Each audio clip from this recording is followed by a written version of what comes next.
आज ही Doubtnut app download करें। Doubtnut पर अपने सभी गणित, रसायन विज्ञान, भौतिक विज्ञान और जीव विज्ञान के डाउट्स का करो सफाया। बस प्रश्न की फोटो खींचो, एक ही प्रश्न को क्रॉप करो और तुरंत वीडियो सोल्यूशन पाओ। अभी डाउनलोड करें। नमस्कार दोस्तों, दिया गया प्रश्न है विद्युत इस्त्री अथवा प्रेस का जो है नामांकित चित्र बनाकर क्या करना है, इसकी कार्य विधि का वर्णन कीजिए। तो दोस्तों यहाँ पर आप किसको देख सकते हैं, आप एक प्रेस को देख सकते हैं, विद्युत इस्त्री को देख सकते हैं जो आप नॉर्मली घर में यूज करते हैं।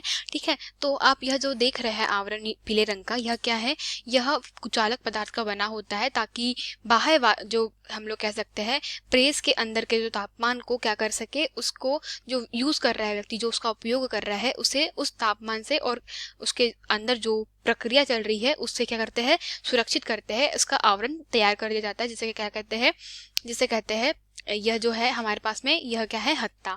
ठीक है, जो कुचालक पदार्थ का बना होता है। ठीक है, अब दोस्तों नीचे देखते हैं।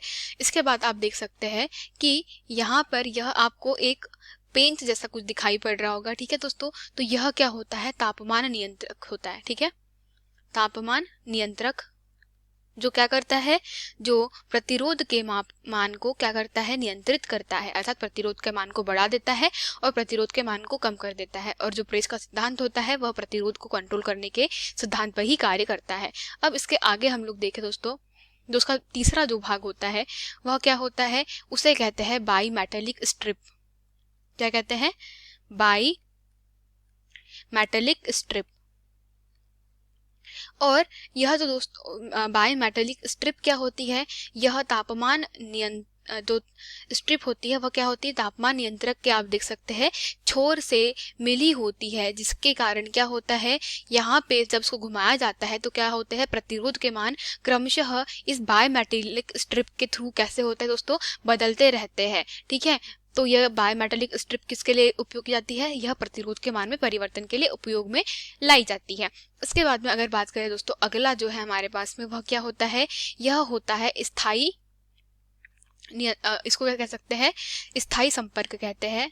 ठीक है, स्थायी संपर्क जो किस लिए उपयोग में लाया जाता है, जो करंट देने के लिए, अर्थात जो जिसका जिसका एक भाग देख सकते हैं आप कहाँ से जुड़ा हुआ है, जहाँ सप्लाई से जुड़ा हुआ है, तो स्थायी संपर्क का उपयोग कहाँ किया जाता है, सप्लाई से किया जाता है, तो उसे सप्लाई से जोड़ा जाता है।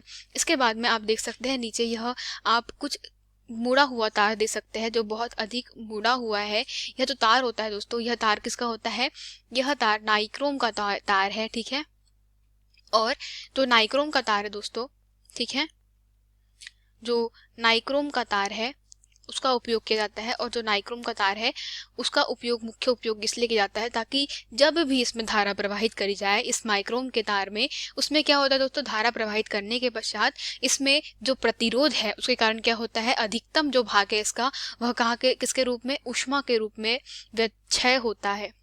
ठीक है, ऊष्मा के रूप में कैसा होता है, इसका अधिकांश भाग क्षय होता है।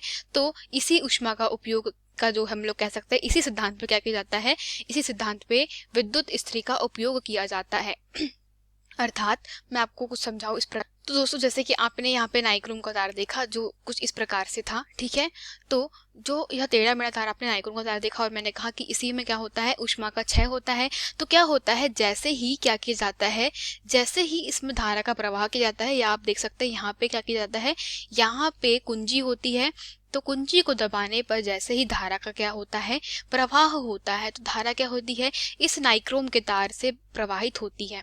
ठीक है, इसे कहते हैं नाइक्रोम का तार, और इसी नाइक्रोम के तार से जब धारा प्रवाहित होती है, ठीक है, तो हम लोग जानते हैं दोस्तों H बराबर से होता है I² RT, जहां पर H क्या है दोस्तों, ऊर्जा का क्षय है, किसके रूप में, ऊष्मा के रूप में, जो किस पर निर्भर कर रहा है, प्रवाहित धारा तथा प्रतिरोध पर। तो जितना अधिक प्रतिरोध का मान रहेगा उतना ही क्या हो जाएगा, ऊष्मा का मान बढ़ जाएगा। तो नाइक्रोम के अंदर जैसे ही धारा प्रवाहित की जाती है दोस्तों, तो क्या होता है, यहाँ पर जो ऊर्जा का क्षय वह किसके रूप में होने लगता है, ऊष्मा के रूप में होने लगता है। और इसी ऊष्मा का उपयोग क्या करते हैं, इसी ऊष्मा का उपयोग हम लोग प्रेस या हम लोग अपने जो कपड़े होते हैं उनको इस्त्री करने के लिए करते हैं। तो यही हमारे प्रश्न का उत्तर था दोस्तों, धन्यवाद।